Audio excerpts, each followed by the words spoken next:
გამარჯობა. ერთად გადავავლოთ თვალი გასული კვირის მთავარ თემებს და გავიგოთ, როგორ მიმდინარეობს კანონშემოქმედების პროცესი საქართველოს პარლამენტში. რა მნიშვნელოვან კანონებს განიხილავენ დეპუტატები და როგორ აისახება მათი ინიციატივები საქართველოს მომავალზე. მეორე არხის ეთერში გადაცემას ჩვენი პარლამენტი კოლეგებთან ერთად მე, ჟურნალისტი ნიკა კაცია წარმოგიდგენთ. ახლა კი მიმოვიხილოთ გასული კვირის ძირითადი საკითხები. ახალციხე, გორი, რუსთავი, თელავი რაიონებში საქართველოს კონსტიტუციური კანონის პროექტის სახალხო განხილვა გაგრძელდა, სადაც დემოკრატიული ჩართულობის ცენტრებში სამოქალაქო საზოგადოების ოპოზიციური პოლიტიკური პარტიებისა და ადგილობრივი ხელისუფლების წარმომადგენლებთან შეხვედრები გაიმართა. მწვავე დებატების ფონზე მიმდინარეობდა განხილვა რუსთავში, მოსახლეობასთან შეხვედრა, რომელსაც ნაციონალური მოძრაობისა და გაერთიანებული დემოკრატების ლიდერები ესწრებოდნენ, გიორგი ახვლედიანმა პროტესტის ნიშნად დატოვა. მიზეზი მაჟორიტარული სისტემის გაუქმების ვადები გახდა. ცვლილებების ამოქმედებას უმრავლესობა 2020, უმცირესობა კი 2016 წლის არჩევნებისთვის ითხოვს. არავითარი სახალხო განხილვის პროცესი ამ დარბაზში არ ხორციელდება. ეს არის ქართული ოცნების შეხვედრა თავის პოლიტაქტივისტებთან. მე ჩემთვის თავარი იყო მიმეღო პასუხი კითხვაზე.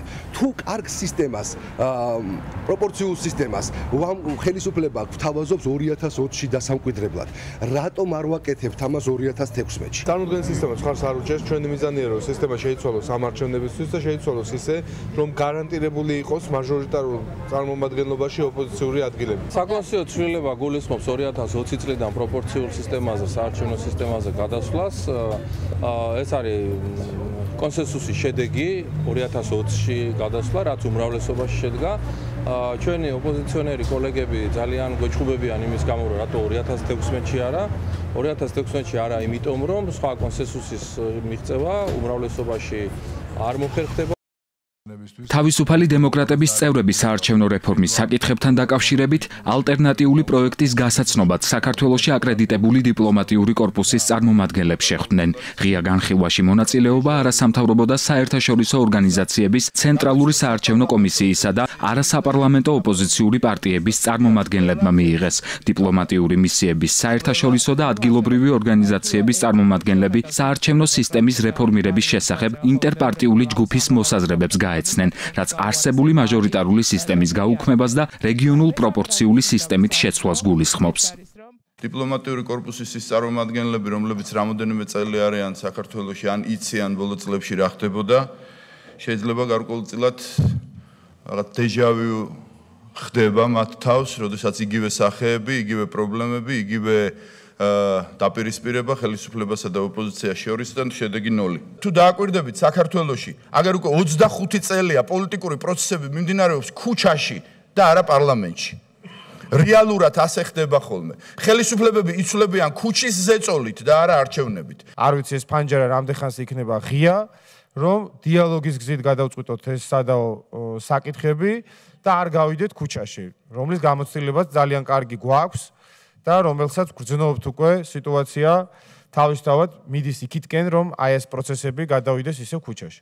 მე ვთხოვდი დიპლომატიურ წარმომადგენლობას დროზე დაიწყონ ამაზე ფიქრი, იმიტომ რომ თქვენ ეს აუცილებლად მოგიწევთ, ან წინააღმდეგ შემთხვევაში თქვენც და ჩვენც ძალიან გვიან აღმოვაჩენთ, რომ ჩვენ დაახლოებით რაღაც უკრაინული პროცესის მსგავსი გველოდება წინ. ის ხალხი, ვინც იმჟამინდელი ხელისუფლებიდან, ნაციონალური მოძრაობიდან კატეგორიულად და სასტიკად ეწინააღმდეგებოდა მაჟორიტარული სისტემის შეცვლას. დღეს ამბობს, რომ ეს სისტემა არის შესაძლებელი. ახლა ის ადამიანები, რომლებიც ჩემთან ერთად ამას აპროტესტებდნენ, ამბობდნენ, რომ ეს არის ძალიან კარგი სისტემა და იმეორებენ იმას, რასაც ნაციონალური მოძრაობის წევრები ამბობდნენ დაახლოებით 5 წლის უკან. აი ეს არის ცინიზმი. მოსამართლეების თანამდებობაზე გადანაწილების წესი იცვლება, ასევე უქმდება რიგი პოსტები და მოსამართლეობის კანდიდატების შერჩევის კრიტერიუმები. შესაბამისი ცვლილებები საერთო სასამართლოების შესახებ კანონში შედის. პროექტი პირველი მოსმენით იურიდიულ საკითხთა კომიტეტში განიხილეს. ცვლილებების მიხედვით უზენაესი სასამართლოს მოსამართლეთა რაოდენობა 28 წევრით განისაზღვრება. კანონპროექტის სამივლინებო წესებსა და სახელფასო პოლიტიკასაც არეგულირებს. აღნიშნული პროექტის მიხედვით მოსამართლეთა მიმართ დისციპლინური სამართალწარმოების პროცესში იუსტიციის უმაღლეს საბჭოსთან ერთად დამოუკიდებელი ინსპექტორი ჩაერთვება. გულისხმობს როგორც მოსამართლეთა ინსტიტუციურ გაძლიერებას და მათმე დამოუკიდებლობას, ასევე ცვლილებებს შიდა მოწყობის, ანუ სტრუქტურული თვალსაზრისით და იცვლება როგორც პლენუმის შემადგენლობა, იცვლება მოსამართლეთა დანიშვნის კრიტერიუმები, იცვლება თანამდებობებზე პირთა არჩევა, მოსამართლეებს ექნებათ მეტი ავტონომიურობა, მეტი დამოუკიდებლობა. სპორტის, განათლებისა და კულტურის კომიტეტების გაერთიანებულ სხდომაზე ნაციონალური მოძრაობის განცხადების პროექტი განიხილეს. განცხადების მიხედვით ხელისუფლება საფრთხის წინაშე აყენებს სიტყვის თავისუფლებას და სასამართლო პროცესებით ზეწოლას ახდენს რუსთავი-2-ზე. გოკა გაბაშვილი, რომელიც ამ ტექსტის ავტორია, უმრავლესობას მხარდაჭერას სთხოვს, რათა პარლამენტმა განცხადება მიიღოს. პოზიციას არიზიარებს მართველი გუნდი და დეპუტატები თვლიან, რომ ეს მფლობელებს შორის არსებული სასამართლო დავაა და ხელისუფლებას კერძო დავასთან დაკავშირებით არანაირი შეხება არ უნდა ჰქონდეს. ხელისუფლების შეტევა რუსთავი-2-ზე არის ფაქტი და ამ ფაქტს ჩვენ ვერსად ვერ წაუვალთ. სხვა სატელევიზიო არხებს რაც შეეხება, მართლაც ჩემთვის აბსოლუტურად გაუგებარია ქალბატონი მიშველაძეს მიერ ღიად გაკეთებული განცხადება, რომ მას უთვალთვალებდნენ, რატომ არ იქნა პროკურატურის მიერ შესწავლილი, რატომ მოხდა ამ გადაცემის დახურვა, რატომ ხდება იმედზე პოლიტიკური თოქ-შოუების დახურვა, რატომ ხდება პოლიტიკური დისკუსიის ველის შევიწროვება სინამდვილეში, თუ ქართული ოცნების ხელისუფლება ფიქრობს, რომ ეს არჩევნები უნდა დემოკრატიულად და სამართლიანად ჩატარდეს, თუ ხელისუფლებას არ ეშინია ამორჩევლის ვერდიქტისა 2016 წელს, ყველაფერს უნდა აკეთებდეს პირიქით. იმედის დამბრმეველებო და გამპარტახებლებო. ეხლა თქვენ გამოდიხარ და კაცო იძახით, რომ სახელმწიფო და ხელისუფლება ზეწოლას ახდენს ტელევიზიებზე. თქვენ ხო გააკეთეთ ეს აქტი ჩაიდილეთ. ბოლშევიკური პარტიის წევრები ხარ და სააკაშვილი ყავდათ გამგეთ. ამაზე მეტი სირცხვილი არაფერი არ უნდა იყოს. იქამდე მიხვდით, რომ ისე ღელავთ უკვე, რომ რატო იძინებს ბიძინა ივანიშვილი 10 საათზეო კაცო. რატო არ იძინებს 11-ის ჩეთვერზე 12-ს ჩეთვერი უკლეო. აქამდე მიხვდით. ჩემი ბიოგრაფიის კაცს არ მეკადრება რომ გისმენდე. აი მაგ ტრიბუნიდან და ლაპარაკობთ. უნდა ადგე გატრიალდე, წახვიდე. არც ტელევიზიას არ გავკარებულვა. ერთი რაც იყო ეს მეცხრე არხი დაიხურა. 2012 მოიგეთ და 2016-ს აგებთ. 2016-ს პირწმინდა მოგიგებთ. დახან 2016 წელს არჩევნებს აგებთ. ახლა გინდათ უბრალოდ მოასუფთავთ მედია ველი. ჩვენ როცა გავილაშქრეთ იმედის წინააღმდეგ პოლიტიკური პროცესები ვეღარ დაეტია ლეგიტიმურობის ფარგლებში და პრეზიდენტს მოუწია გადადგომა. იგივე მოხდება თქო. ამას გეუბნებით. ლაპარაკობთ ფანტაზიებით, ლაპარაკობთ სურვილებით და გასაგებია რომ რაღაცას ჩაეჭიდოთ, მაგრამ წლებსაც შეხედეთ, კაცო. 2012 წლის შემდეგ მედია თავისუფალია. რუსთავი-2 დაიხურება, განუწყვეტლივ გინდათ ეს გააკეთოს. კიდევ ერთხელ მინდა კატეგორიულად თქვა, არაფერი არ დაიხურება. საკანონმდებლო ორგანოში მთავრობის პროგრამის ძლიერი დემოკრატიული და ერთიანი საქართველოსთვის შესრულების ანგარიში განიხილეს. ადამიანის უფლებათა დაცვის კომიტეტში სასჯელ აღსრულების განათლებისა და ჯანდაცვის სამინისტროების წარმომადგენლებს მოусმინეს. კომიტეტი აღნიშნული უწყებებისთვის გაცემული რეკომენდაციების შესრულების საკითხით დაინტერესდა. ჯანდაცვის სამინისტროს ანგარიში აგრეთვე ჯანდაცვისა და სოციალურ საკითხთა კომიტეტმა მოისმინა. მართველ გუნდში მთავრობის მიერ პარლამენტისთვის წარდგენილ ანგარიშს დადებითად აფასებენ. სასჯელ აღსრულების სისტემაში ჩვენ რეფორმები დავიწყეთ ახალი კოდექსის მიღების შემდეგ, ვაკვირდებით ცვლილებებს. დიდი შრომის შედეგია ის, რომ წამების ფაქტები არა გვაქვს ჩვენ ციხეებში და არ არის სისტემური დანაშაულობები. რაც შეეხება განათლებისა და ჯანდაცვის სამინისტროებს, ორივე სამინისტრო ძალიან საყურადღებოა, მნიშვნელოვანია და ჩვენ ვაკვირდებოდით განათლების სამინისტროს მიერ განხორციელებულ იმ პროექტებს, რომელიც ეხებოდა განსაკუთრებით საზღვრისპირა სოფლებში დაზარალებული სტუდენტების დაფინანსებას და სახელმწიფოს მხრიდან მხარდაჭერას იმ 21 ფაკულტეტის მიმართულებით, რომელიც უფასო გახდა და განსაკუთრებით იმ სტუდენტებისთვის, ვისაც სოციალურად დაუცველი სტატუსი აქვს და ვისაც მეტი დახმარება ჭირდებოდა სოციალურად დაუცველთათვის, ვისაც სტატუსი მოიხსნა ამ ახალი სისტემით, რომელიც იყო დამტკიცებული მთავრობის მიერ, მათი ხელახლა გადამოწმების რეკომენდაციით მივმართეთ ჩვენ ჯანდაცვის სამინისტროს და საინტერესო იქნება შედეგები, რა შედეგები აქვს დღეს ამ უწყებას. გაზპრომთან დაკავშირებული საკითხები განიხილეს პარლამენტში თავისუფალი დემოკრატებისა და მთავრობის წარმომადგენლების შეხვედრაზე. ოპოზიცია დაინტერესდა, რატომ აპირებს საქართველოს ხელისუფლება კონტაქტი ჰქონდეს გაზპრომთან. ამავდროულად სამინისტროების წარმომადგენლები ფრაქცია თავისუფალი დემოკრატების წევრებს შეხვდნენ და სამთავრობო პროგრამის შესრულების ანგარიში განიხილეს. საპარლამენტო ოპოზიციამ მმართველ გუნდს დაპირებები შეახსენა. ელექტროენერგიის იმპორტი 99% ბოლო 20 წლის განმავლობაში ალბათ ხორციელდება რუსეთიდან, ინტერაო არის ჩვენი პარტნიორი და არასოდეს არანაირი პრობლემა არ ქონია. აგვისტოს ომის პერიოდშიც კი ჩვენგან გადადიოდა ელექტროენერგიის გადადინება ხდებოდა და მათგან ჩვენ ვიღებდით თანხებს. ამიტომ რამდენად მყარი პარტნიორია, ზოგადად შემიძლია გითხრათ, რომ როდესაც არსებობს კომერციული გარიგებები, ამ შემთხვევაში ეს გარიგები რუსეთიდან ყოველთვის სრულდებოდა. რუსეთი ყველანაირად შეეცდება ხელი შეუშალოს ამ პროცესს.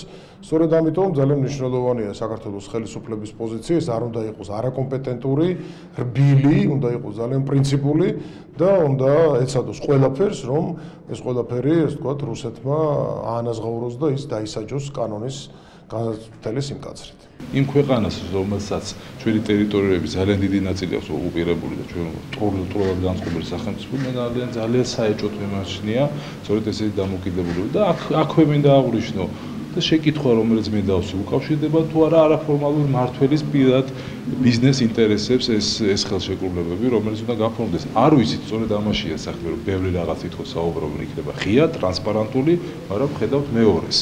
რომ აქედან გამომდინარე არაფერი არ არის ღია საზოგადოებაში არის ძალიან ბევრი შეკითხვები რომელიც პასუხს გაუცემენ.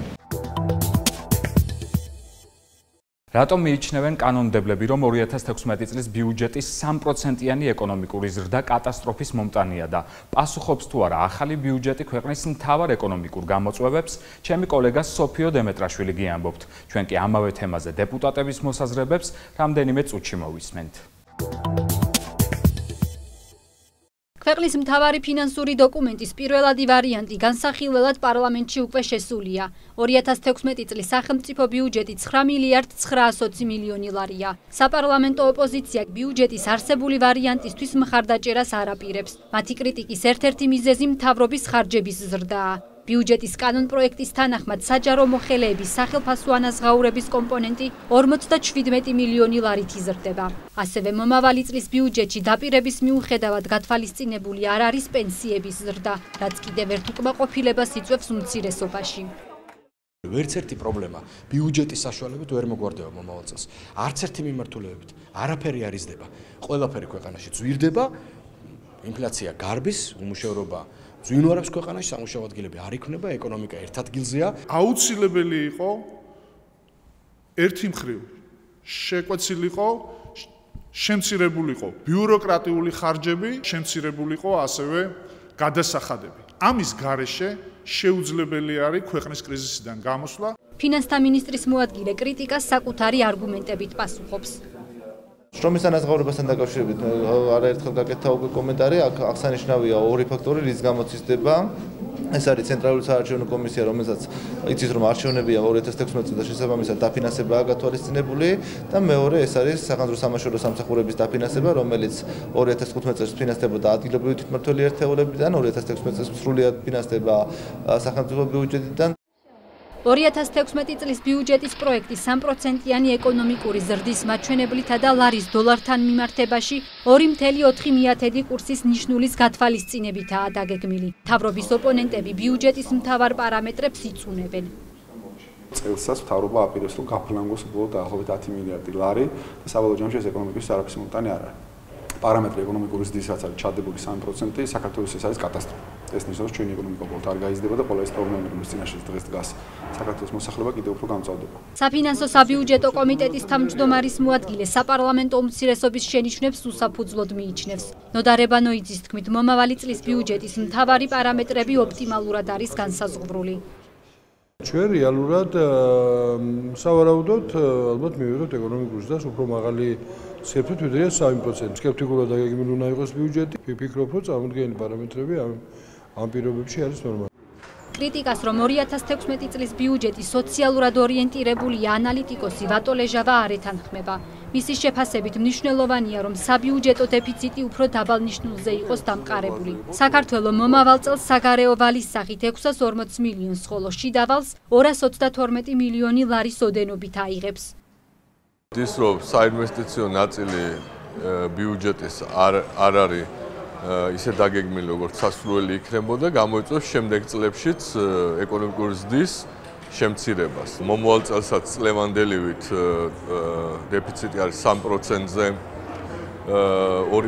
დამყარებული, შესაბამისად საჭირო იქნება ამ დეფიციტის დაფინანსება, მათ შორის ვალებით. ვალების შემდგომი აღება კი ცხადია, არ არის სასურველი. მომავალი წლის ბიუჯეტის კანონ პროექტის მიხედვით გასულ წელთან შედარებით 13 უწყებას ეზრდება დაფინანსება. პრიორიტეტული სფეროები კვლავ ჯანდაცვა და განათლებაა. სამინისტროების პირველი ხუთეული ბიუჯეტის სიდიდით ასეთია.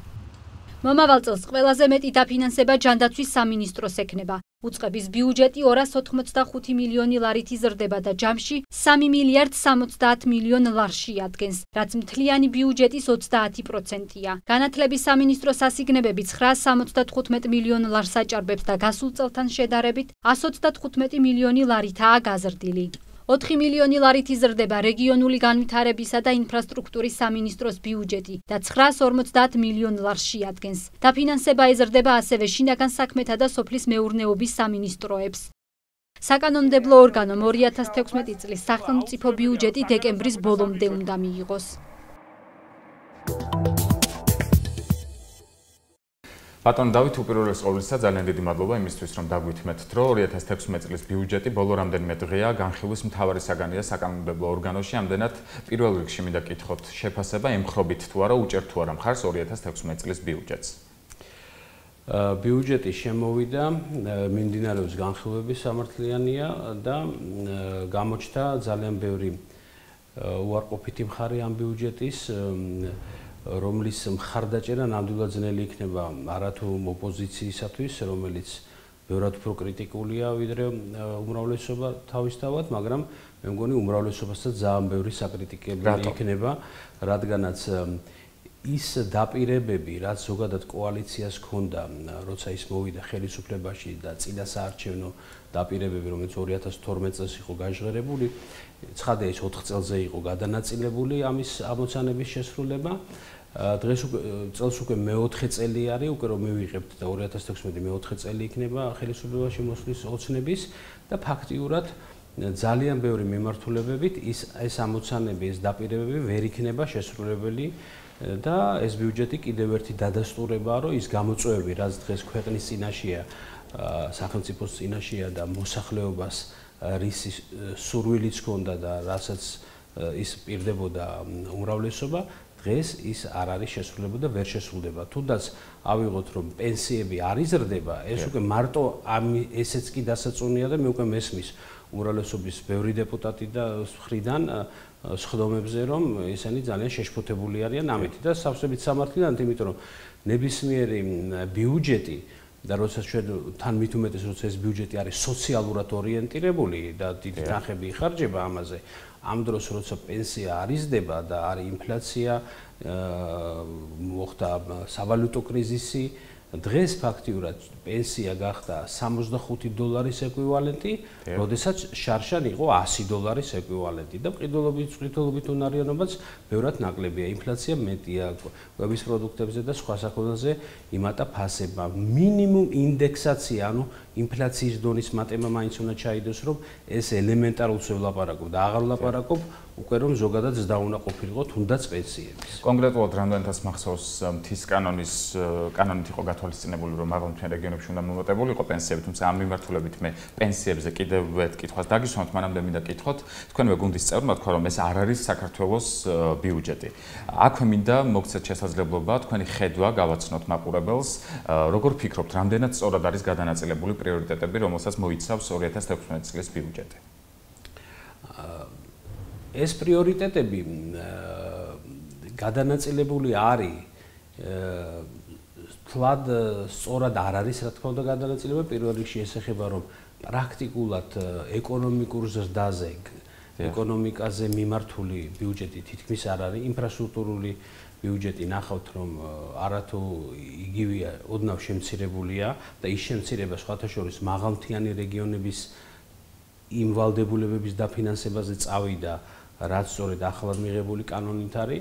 კი ბატონო, ეს ახლად მიღებული კანონი უნდა დაფინანსდეს, მაგრამ ეს არ უნდა ხდებოდეს ერთი პრიორიტეტის დაფინანსება, მეორე პრიორიტეტის ხარჯზე. ეს საერთოდ წარმოუდგენელია, რომ გამოვაკლოთ ეს და მივიცეთ მეორეს. როცა ორივე პრიორიტეტია. აქვე შეიძლება ითქვას, რომ ჯანდაცვის მიმართულებით არის მატება და ეს საყოველთაო ჯანდაცვის პროგრამა, რომელიც ავა თუ კარგად მართლაც მუშაობს, უამრავი ადამიანი შეუძლია დღეს მივიდეს და იმკურნალოს, ამას სჭირდება თავის ფინანსური ხარდაჭერა, მაგრამ მეორე მხრივ ჩვენ ხედავთ, რომ იგივე პენსიებთან დაკავშირებით ზრდა არ არის. იქვე ხედავთ, რომ ვალის მომსახურებაზე თითქმის 9 მილიარდი იხარჯება და ეს 9 მილიარდი იმიტომ გახდა, რომ სწორედ სავალუტო კურსის პრობლემებს დროულად ვერ მიხედა მთავრობამ და ასეთი დიდი სახსრები სრულ აი ვალის მომსახურებაზე წავიდა. ამიტომ პრიორიტეტულობა გამოდის, რომ ზოგადად შეიძლება ვთქვათ, რომ სწორია, მაგრამ ის თანხები არ არის საკმარისი, რომ ის ამოცანები შესრულდეს და არის პრაქტიკულად აი ესეთი ხელოვნური სადღაც და სადღაც ნაკლება იდენტურია თითქმის შარშანდელის და ცხადია ეს ყველაფერი დაფუძნებულია იმაზე ეს ბიუჯეტი, იმიტომ რომ ჩადებულია 3%-იანი ეკონომიკური ზრდა. კი ბატონო, ასე ამასთან დაკავშირებით მინდა რომ მეკითხა, რომელზეც ახალი პოლიტიკური ცენტრის წარმომადგენელმა განაცხადა, რომ ეს არის ქვეყნისთვის იქნება ძალიან კატასტროფული. შესაბამისად, მაყურებელმა რომ გაიგოს კარგად და რომ გამოვმარტოთ, რას ნიშნავს ზოგადად ეს ეკონომიკური მაჩვენებელი 3%-იან ზრდას გულისხმობ და რატომ შეიძლება იყოს ის კატასტროფული ქვეყნისთვის? როგორია თქვენი ხედვა ამ მიმართულებით? მთლიანი შიდა პროდუქტის ზრდა, ანუ ეკონომიკის ზრდა, ეს არის როცა ყოველწლიურად რაღაც ახალი უფრო მეტი პროდუქცია იქნება და უფრო მეტი შემოსავალი აქვს ქვეყანას, რაც აისახება ბიუჯეტზე შემოსავლების სახით. თუ ეს ზრდა ნაკლებია, ნაკლები შემოსავალი შემოვა ბიუჯეტში, თუ მეტია, მეტი შემოვა. გავიხსენოთ 2012 წლის საარჩევნო პროგრამა კოალიცია ქართული ოცნების და თქვენ ნახავთ იმ დოკუმენტებში, რომ და შემდგომ სხვა საპროგრამო დოკუმენტებში თუნდაც 20-20, ანუ 2020 წლამდე რა ამოცანები ჰქონდა თქვათ მთავრობას. იქ ნახავთ, რომ პრაქტიკულად არც ერთი წელი არ არის, რომ ჩადებული არ ყოფილიყო სურვილი, რომ ზრდა უნდა ყოფილიყო მინიმუმ 5-6%. შედეგი რა გვაქვს ამ წლებში? დაინახავთ, რომ არც ერთხელ 5%-იც კი ვერ იქნა მიღწეული, წელს ეს იქნება 2-2.5%-ის ფარგლებში, მომავალ წელს იქნება 3%-ის ფარგლებში. ცხადია, როცა შენ ვერ მართავ ეკონომიკას, გაქვს უამრავი პრობლემები, გაქვს ეკონომიკური პოლიტიკაში გაქვს სერიოზული შეცდომები, არაკომპეტენტურობა ერთ-ერთი სამწუხაროდ დამახასიათებელი თვისებაა ამ მთავრობის. რეალურად შენ ვერსდი ეკონომიკას ისე, რომ შემდგომში ეს აისახოს ბიუჯეტზე. ამიტომ ეს ბიუჯეტზე ვეღარ აისახება ისე და უკვე როცა ნაკლები თანხებს ხედავ შენ შემოსავლების ნაწილში, იმას შენ ვეღარ ანაწილებ შენი პრიორიტეტების და მიხედვით და მე ვცდილობ რომ რაღაცნაირად მეტნაკლებად რაღაცას მოაკლო, რაღაცას გაუსწორო და სინამდვილეში მე აღმოჩნდება რომ ვერცეც ვერ ასრულებ წესიერად. შეიძლება ჯანდაცვა იყოს მართლაც ამ ხრივ გამონაკლისი და სხვა მიმართულებები ნამდვილად ყველა დაჩაგრულია. ბატონ დავით, რომ არის მოდეს ამ მიმართულებით კითხვები, ბიუჯეტი ყოველთვის არის პრობლემური საკითხი, ეკონომიკური პროცენტულ მაჩვენებელზე, ეკონომიკური ზრდის თვალსაზრისით ყოველთვის ისმის ძალიან ბევრი კითხვა, ხომ არ აქვს თქვენს გუნდში შემუშავებული რაიმე პროექტი ან რეკომენდაციები, რომელიც შესაძლოა გაითვალისწინოს მმართველმა გუნდმა? თავისუფალ დემოკრატებს, ჩვენ პოლიტიკურ პარტიას, რომლის ლიდერი ირაკლი ალასანია, ჩვენ შემუშავებული გვაქვს უკვე პროგრამაც. ჩვენ ეს პროგრამა წარვადგინეთ საზოგადოებას და 2 თვის წინ წარვადგინეთ და ეხლა გრძელდება ამ პროგრამის წარდგენა სხვადასხვა თქვათ ბიზნეს ასოციაციებში, სხვადასხვა ორგანიზაციებში, ვისაც კი სურვილია და ტელევიზიით და ჩვენ ცხადას ამას უფრო და უფრო მეტ ყურადღებას მივაქცევთ და აქ მინდა რამდენიმე საკითხს გავუსვა ხაზი. პირველ რიგში პროგრამაში პირდაპირ წერია და ამის საშუალება გვაქვს, იცით რომ მე საბიუჯეტო საკითხებში დიდი ხანია მუშაობ და შემიძლია ნამდვილად გითხრათ რომ როგორც მინიმუმ ინდექსირება, ანუ ინფლაციასთან მიმართებაში მატება, თქვა პენსიების ნამდვილად შესაძლებელია და ეს ჩადებულია პროგრამაში. საპენსიო რეფორმა, რომელიც ერთის მხრივ წინა ხელისუფლებამ სააკაშვილის 8-9 წლის მანძილზე არ დაიწყო, მიუხედავად იმისა, რომ უამრავი მოთხოვნა რომ ეს აუცილებელია საერთაშორისო ორგანიზაციების მხრიდან საპენსიო რეფორმის ჩატარება არ გაითვალისწინა და დღეს ერთადერთი ქვეყანა ვართ პრაქტიკულად მთელ მსოფლიოში რომ ბიუჯეტი პენსიები დამოკიდებულია ბიუჯეტზე მხოლოდ, არანაირი თანადაფინანსებები არ არის. იგივე გააკეთა ოცნებამ 4 წელი კიდე დაიკარგა. ანუ 12-13 წელი საპენსიო რეფორმაში იკარგება და შესაბამისად შესაძლებლობები რომ პენსიები გაიზარდოს, ყოველწლიურად იმიტომ არის ეს პრობლემა, რომ გლობალურად არ წყდება, ფუნდამენტალურად არ წყდება ეს პრობლემა, რაც ჩვენ გვაქვს ჩადებული და კიდევ მნიშვნელოვანი საკითხი, თუნდაც საგადასახადო კუთხით გითხრათ, იმიტომ რომ მოგების გადასახადი, რომელიც 15%-ია, ხშირად ჩვენ გვესმოდა სხვადასხვა პარტიებიდან ჩვენ ვაცხადებდით ამას რომ საჭიროა რეინვესტირებული ანუ რაც მოგებას მიიღებს საწარმო, რასაც ჩადებს უკან დააბრუნებს ეკონომიკაში, ის იმ ნაწილში არ დაიბეგროს.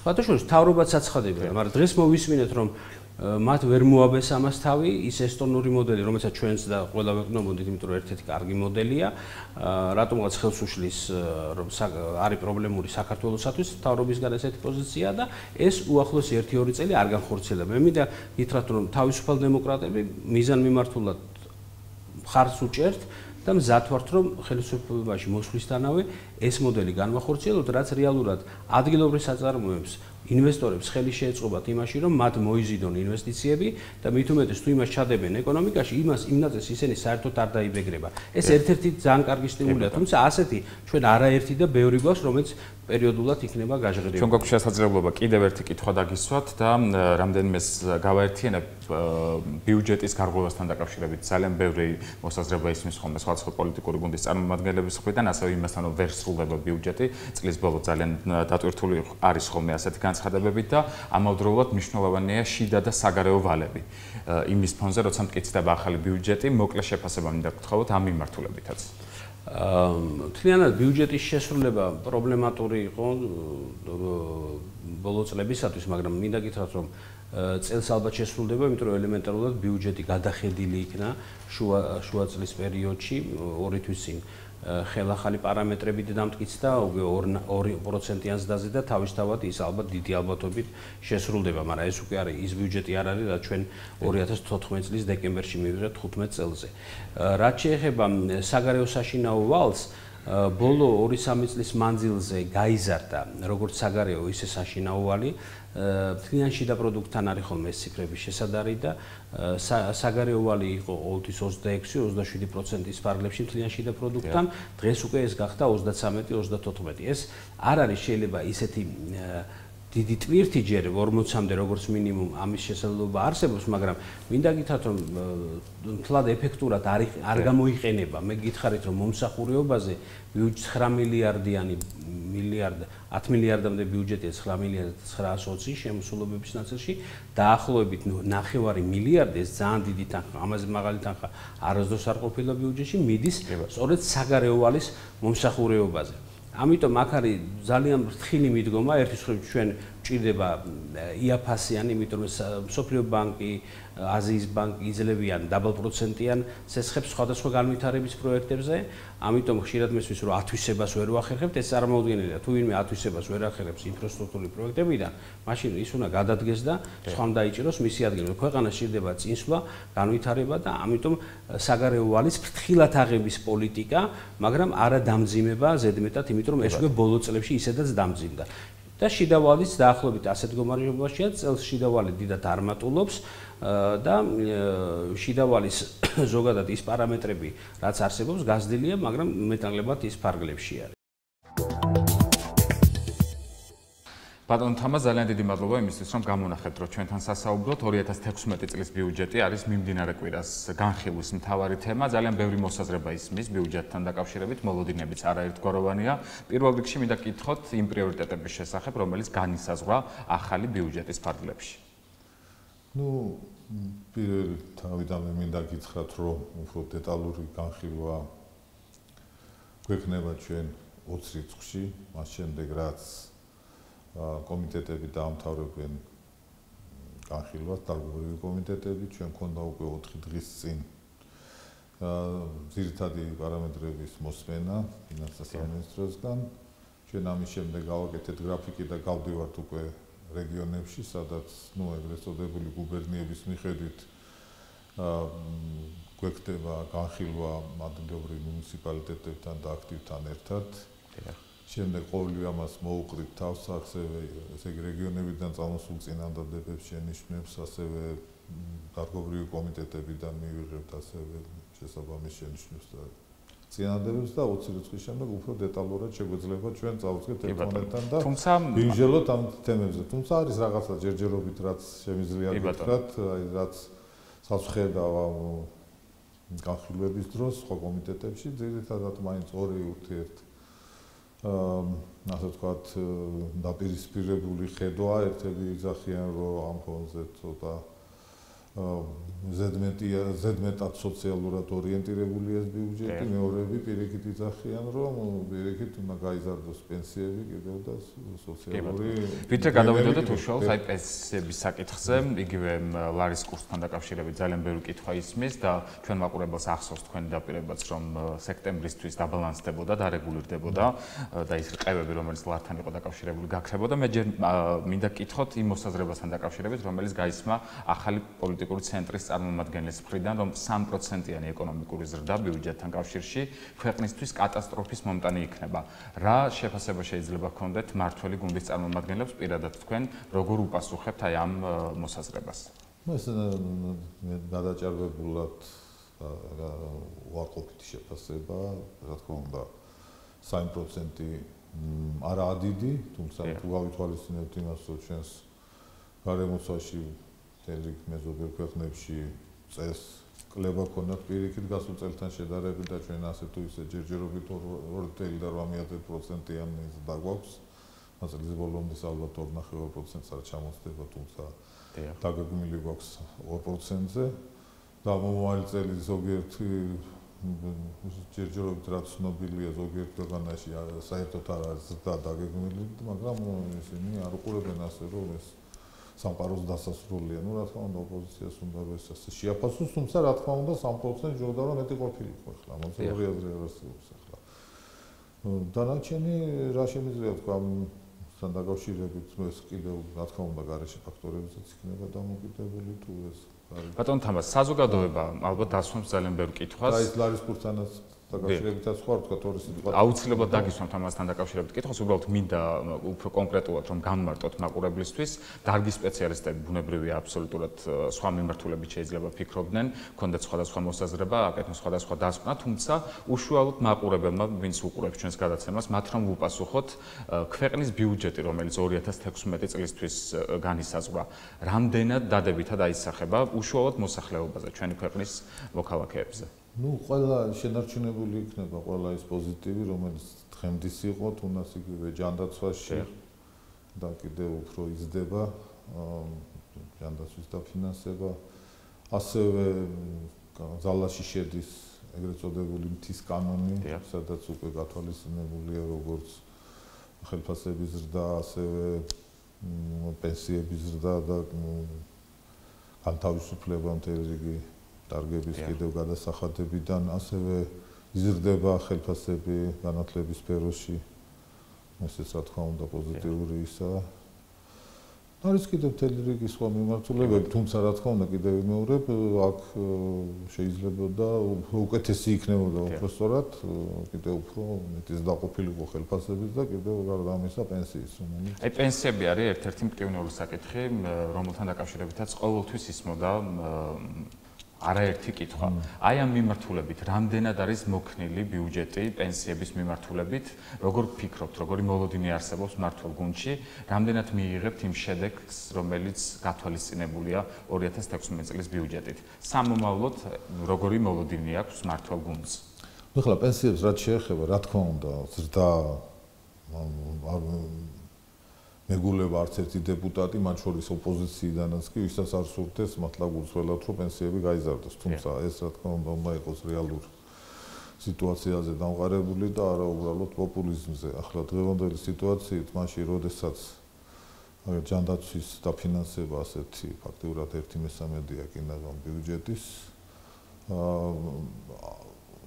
თუ რა თქმა უნდა გავზდით ამ პენსიებს ახლა უნდა რაღაც შევამციროთ ხო ახლა რა თქმა უნდა მეტნაკლებად შეეხება ყველაფერს ახლა მე იმიტომ ვთქვი თავიდანვე რომ არ ავჩქარდები და საბოლოო დასკვნას ვერ გავაკეთებ არ არის გამორიცხული როცა წარმოადგენენ ჩემი კოლეგები სხვადასხვა კომიტეტებიდან თავის ხედვებს აი საიდან მიაჩნიათ რომ შეიძლება ამ სახსრების გამონახვა ამას კიდევ ბოლოს განვიხილავ და საბოლოო გადაწყვეტილებას მივიღებ თუმცა ეხლა რაც შეეხება ჯანდაცვის ეს რომ მოხდეს ჯანდაცვის დაფინანსების შემცირების ხარჯზე მეორე უკიდურესობაში გადავალთ მოგეხსენებათ მე არაერთხელ აღნიშნე რომ ამ პირობებშიც კი თვითონ საპენსიო ფონდი ასე ვთქვათ დაფინანსება გაიზარდა რატო გაიზარდა იმიტომ რომ 40000 პენსიონერით გაიზარდა საერთოდ რიცხოვნობა მათი 40000 ეს რაც ნიშნავს რომ 40000 კაცი კიდევ იღებს დამატებით პენსიას წინა წელთან შედარებით.